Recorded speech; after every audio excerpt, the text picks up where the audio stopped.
All right, so here are some quick tips to help you film your video and get the best result possible. Number one is to get a tripod. So there's nothing worse than having to try to film your demonstration in one hand and do the demonstration in the other. It's really difficult, but a tripod is going to make everything so much better when you can be hands-free.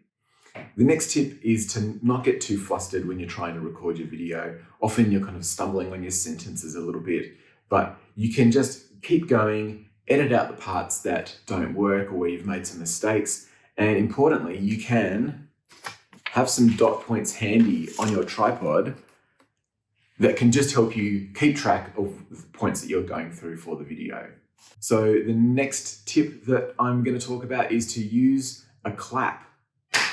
So just before you start a new section, or if you need to repeat something and do it again, when you do a clap, it gives you a nice spike in Adobe Rush in that audio track so that it helps you go straight to that part and you know, yep, I'm going to cut from that part. That's where the good stuff starts.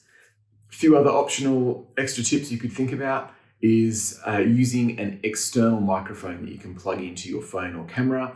In some of the videos that I use, I'm using a lapel mic that'll clip onto my shirt, or you can use like what's called a little shotgun mic that will fit on top of a tripod. So an external mic will be helpful in a loud workshop or an echoey space or anywhere where you might be competing with a little bit of extra sound.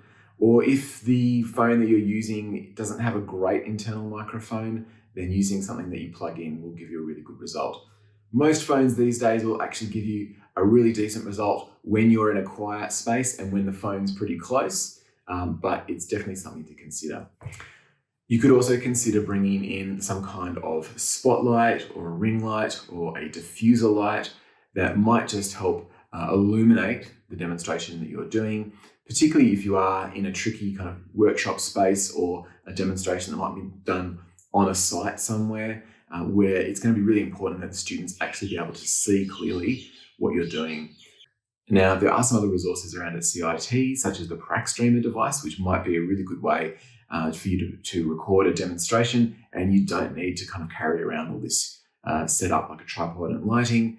It's going to be a really good setup for you, and you can check out some other resources on how to use that.